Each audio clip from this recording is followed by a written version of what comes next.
여러분, 써니피디아에 잘 오셨어요. 이번 시간은 여러분과 함께하는 헤르만 헤세의 데미안 두 번째 ASMR 시간입니다. 크로모어에게 괴롭힘을 당하던 싱클레어. 그에게 운명적인 순간이 다가오는데요. 과연 어떤 내용이 펼쳐질지 궁금하시죠? 계속 이어가 보도록 하겠습니다.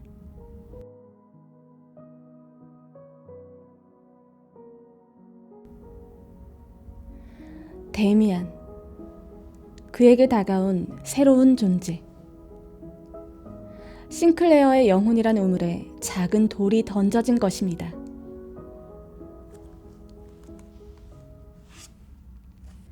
내 고민으로부터의 구원은 전혀 예기치 않았던 쪽에서 왔다.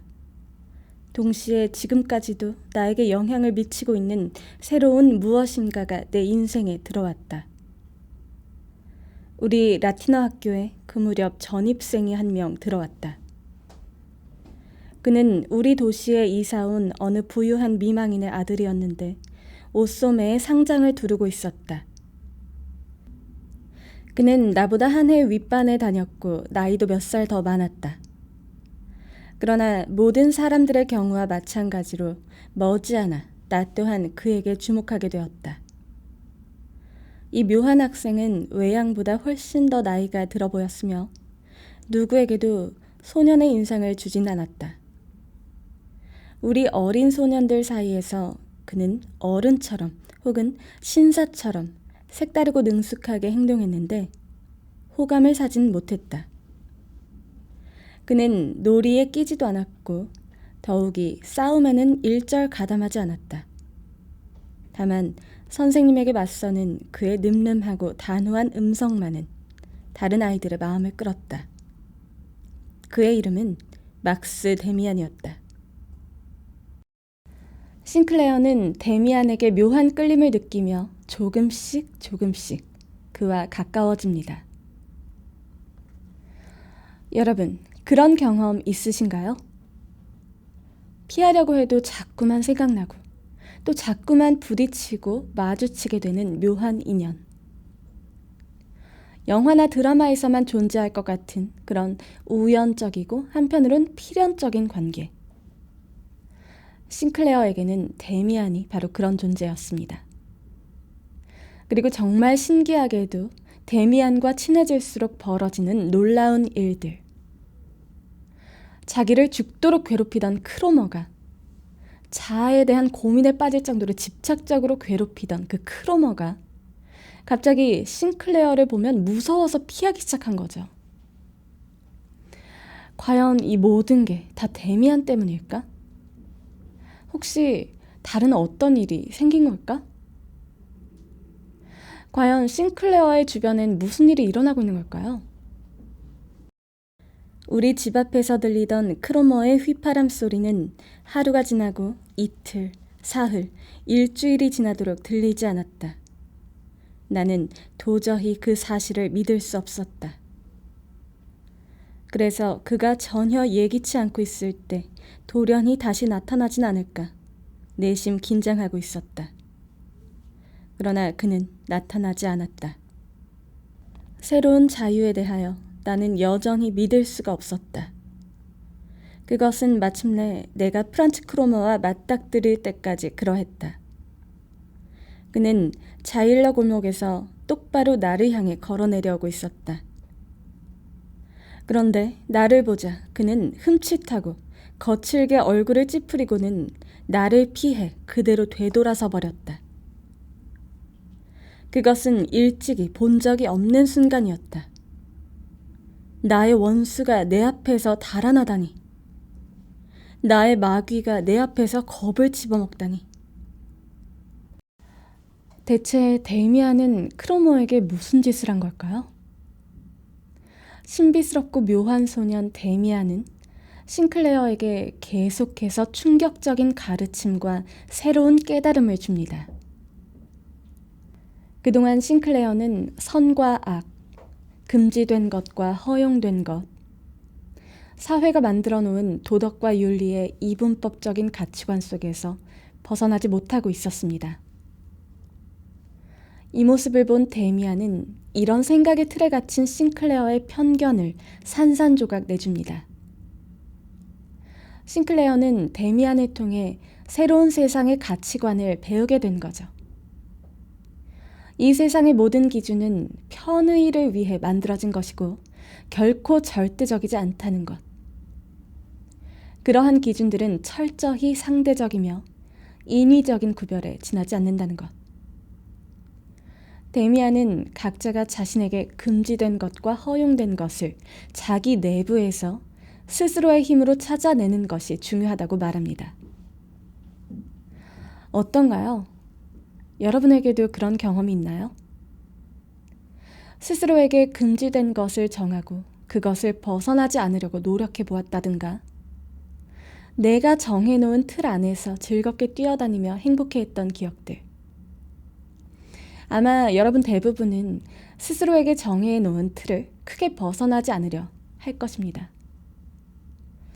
여러분, 그렇다면 여러분에게 있어서 절대 하지 말아야 할 금지된 것이라 하면 어떤 것인가요?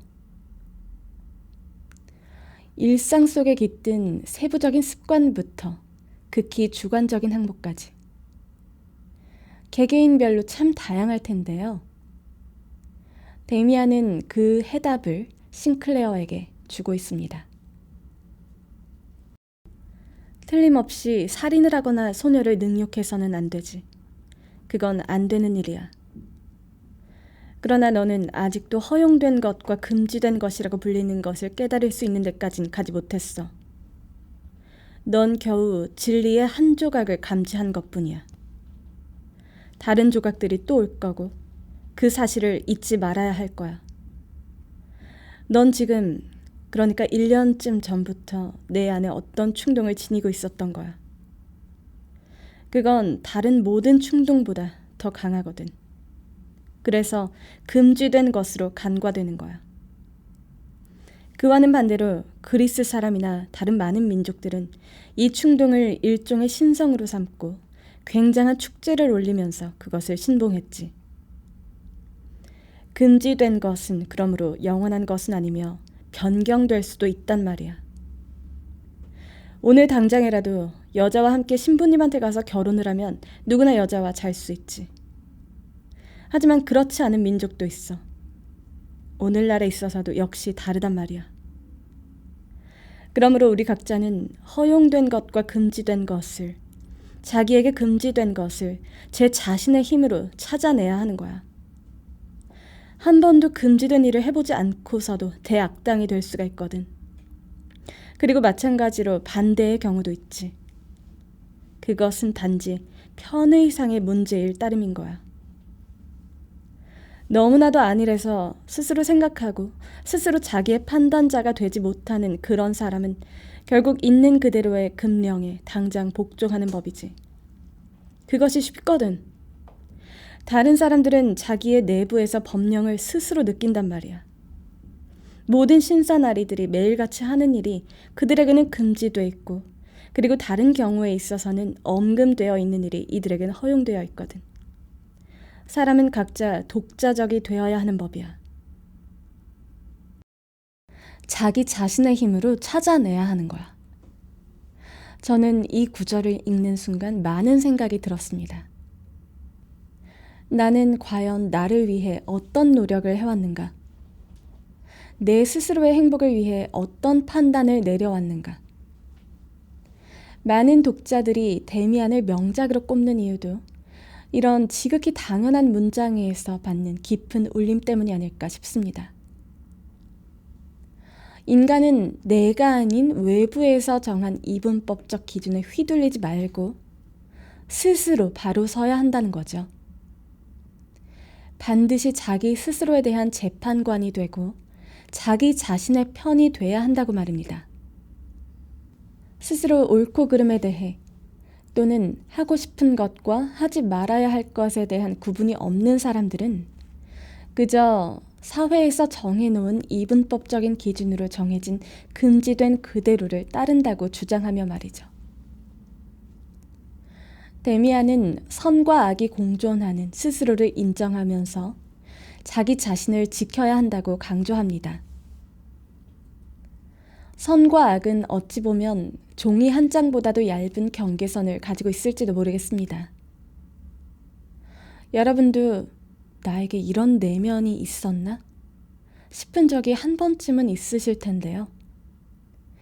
바로 그러한 모습을 스스로 받아들이는 것이 데미안이 말하는 자신을 지키는 법입니다. 새는 알에서 나오려고 싸운다. 알은 새의 세계다. 태어나려고 하는 자는 하나의 세계를 깨뜨리지 않으면 안 된다. 새는 신을 향하여 날아간다. 그 신의 이름은 아프락사스다. 선과 악, 신과 악마를 겸한 복합체로서의 독특한 신인 아프락사스에 대한 신앙. 그것은 다름 아닌 주체성 있는 자기 자신의 내면의 소리에 대한 믿음이에요. 싱클레어의 깨달음은 소설의 전개와 함께 점점 클라이막스를 향해 가고 있습니다. 유럽 대륙에 전운이 짙게 들이우며 기존의 세계가 깨어지는 소리가 들려옵니다.